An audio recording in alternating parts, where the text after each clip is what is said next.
important application of kind of things that Strogatz teaches us in this course is to, biological, physiological, genetic, etc. systems, which basically are chemistry. But so here's a little moral tale which repeats itself over and over in science. So in 1950s, a nice guy called Belousov in Moscow discovers that when he mixes some chemicals, the color of the jar in which the fluid is changes every minute, and this goes on for hours, and then the thing dies. Now, this was forbidden because chemists are very opinionated. I mean, they can be worse than physicists in having arbitrary opinions. And we have several examples of the quasi-crystals, another famous example. This guy is just a research physicist in some hierarchical chemical structure where there is academician on the top, and then there are slaves of various layers, ending with graduate students.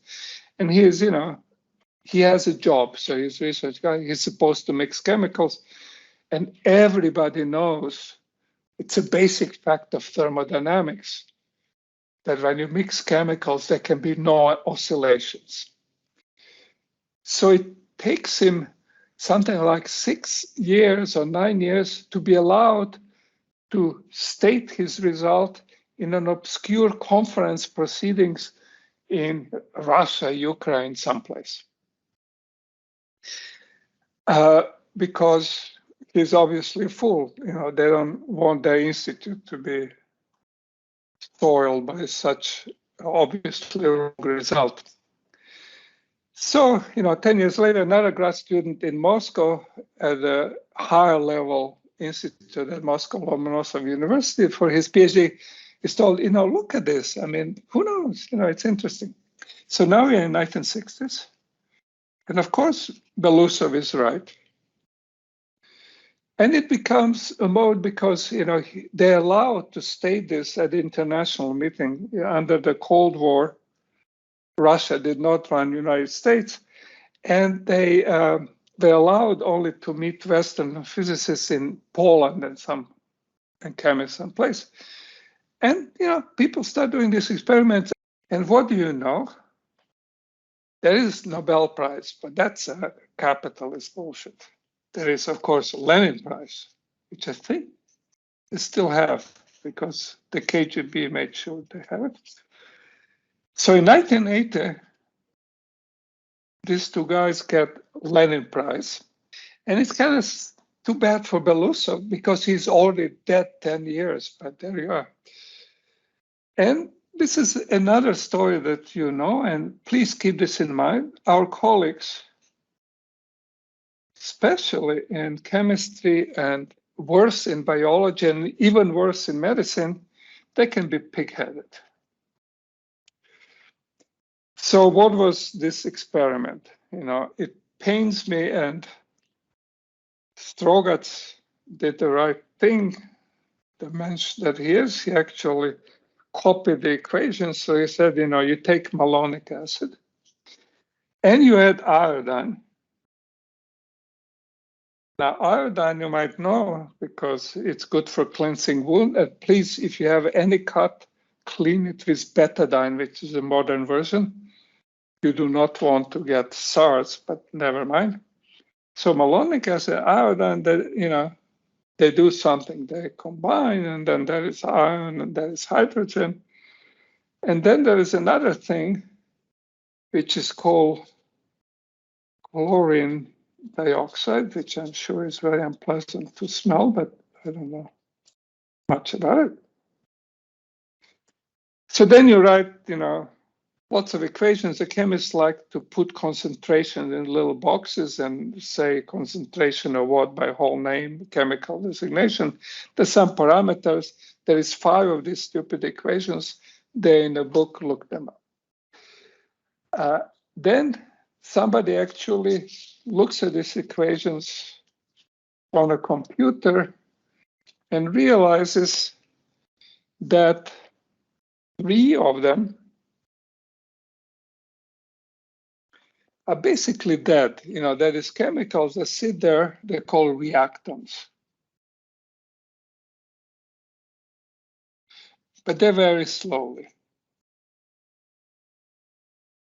And we have learned about averaging and stuff like that. So, in first approximation in any averaging theory, you say guys who are very slow, they're constant.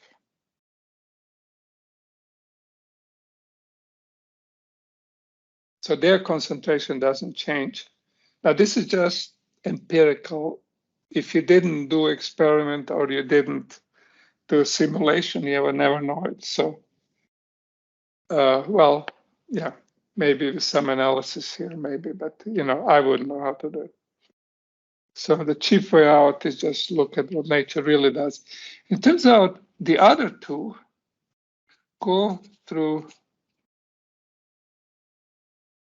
wild oscillations, meaning their concentration. And it's really cute to see the experiment.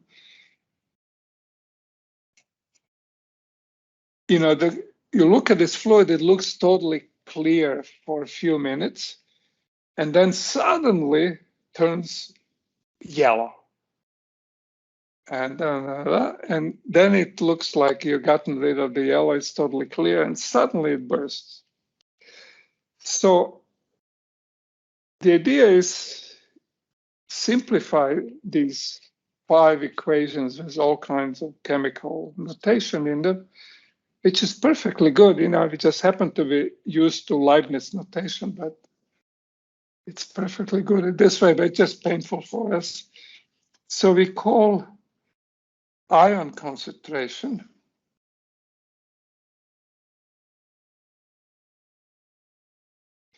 and chlorine dioxide, ClO2, like carbon, but chlorine.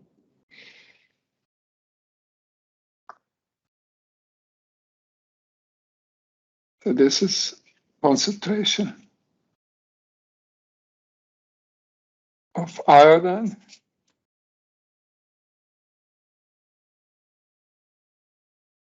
And the other one is concentration of chlorine dioxide.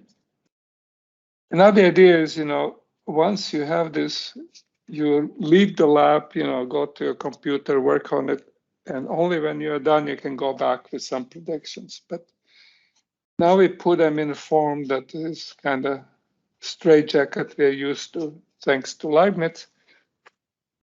And there's a term that says that left to itself, the concentration of iodine would degrade through chemical processes. Left to itself, concentration of chlorine dioxide would degrade, but then there are some chemical rates. So there is a constant here that says, actually, no, this is a positive constant and iodine concentration increases. And then, but it also depends on both of these guys. And there is x squared. We have seen this kind of terms before, so they're not, and these are concentrations, so they can be negative. So these are positive numbers. And there is another parameter that says this thing would like to grow, but it's coupled to the other ones.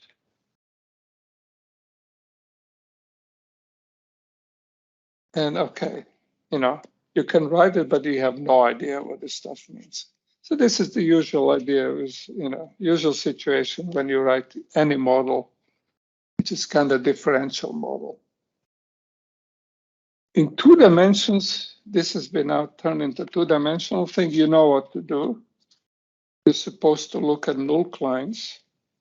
That's a cheap way of finding where the equilibria should be. Meaning you set this to 0 separately. When they intersect, you actually have equilibrium. So setting this guy equal to 0 tells you that y can be written as function of x. So this goes to the other side, multiply, etc., and you get y equals a minus x 1 plus x squared 4x. This is just setting this to 0, putting this on left side, multiplying 1 plus x divided by 4x. And you get a function for y. And that's drawn here. Now, x velocity being 0 means that everybody on this null line is moving only in the y direction. And it's a nonlinear curve that when x gets large, the dominant term is minus x cubed divided, so it goes quadratically down. And when x is small, does whatever it does. Now, when you look at the other one, when x is 0, y dot is 0, so the whole y-axis at the origin is a null line.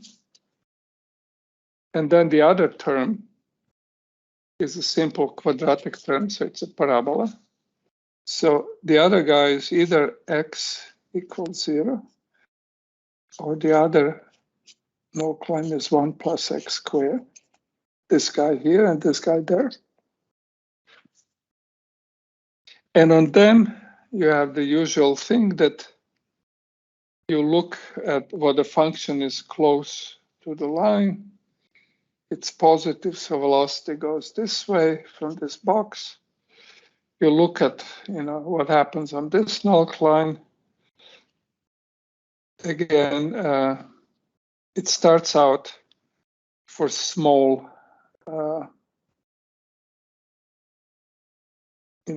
x dot starts out, here it is, starts out being positive, but then the other terms kick in and eventually it reverses. And you can show that in this box, everybody's falling inside. So that's a trapping region. And now what can happen here inside the trapping region? Either you will end up on a limit cycle or you will end up on the node, attractive node or a sink. There is an equilibrium here, and you have to figure out what kind of equilibrium it is.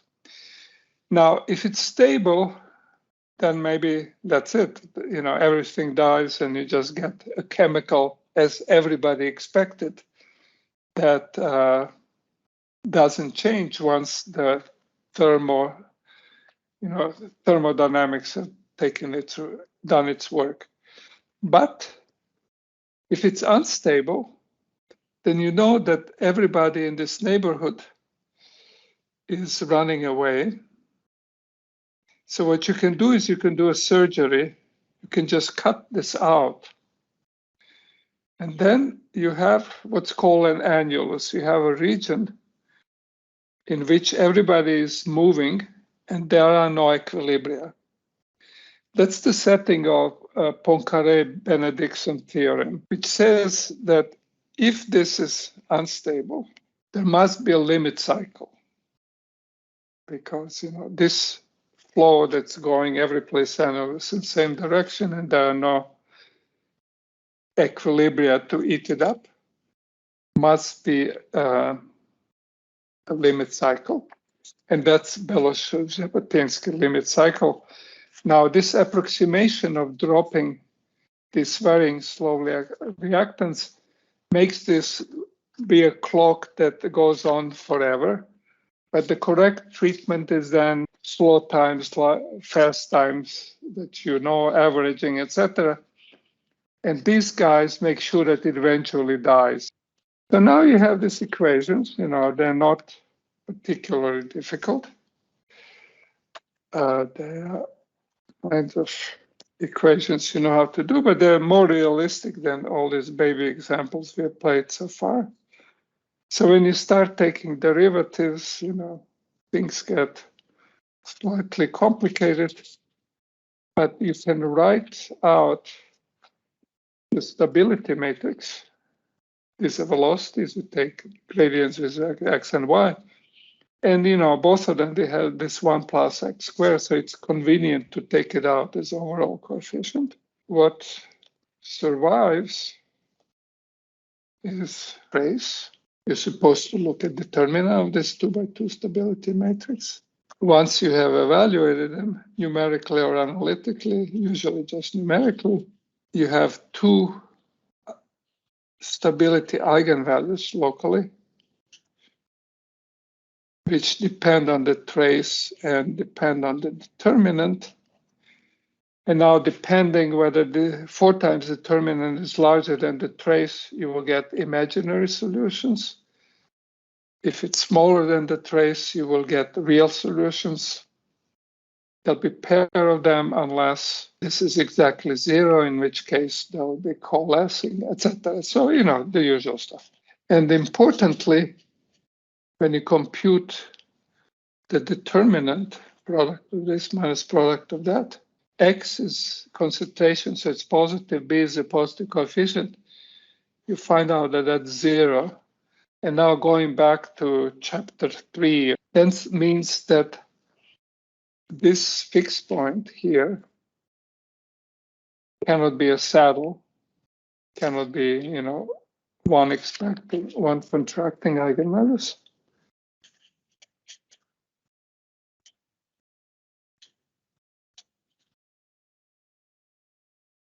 Which implies that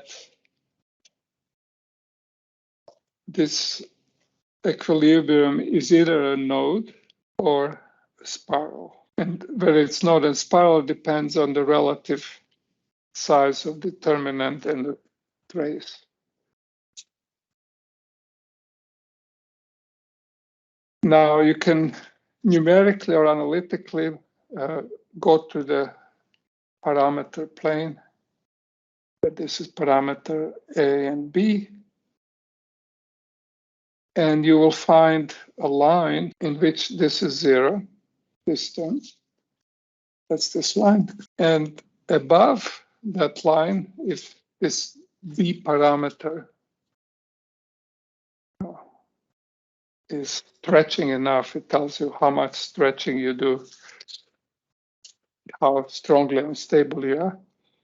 If it's very stretching, you find that you'll have a stable fixed point.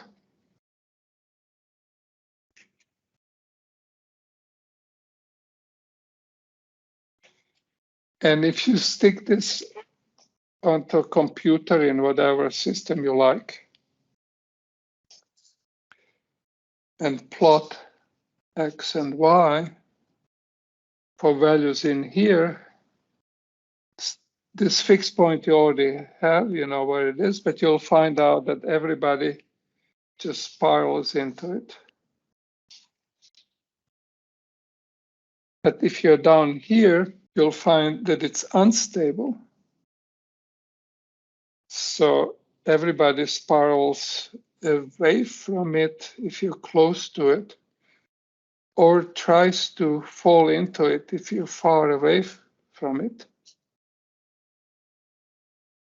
And then because system is very nonlinear, it turns out, you see this numerically, everybody makes a sharp corner and falls into, so it's a stable limit cycle.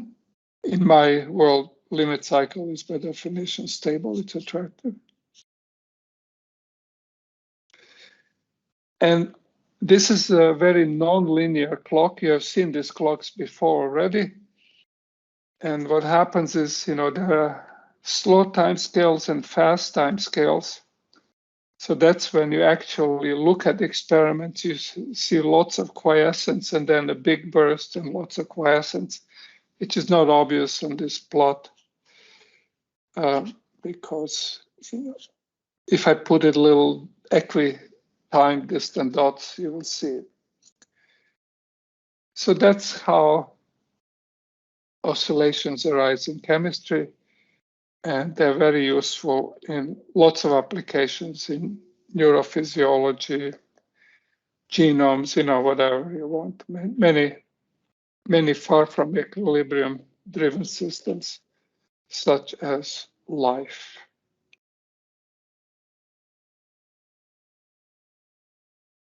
Okay, I've done my duty.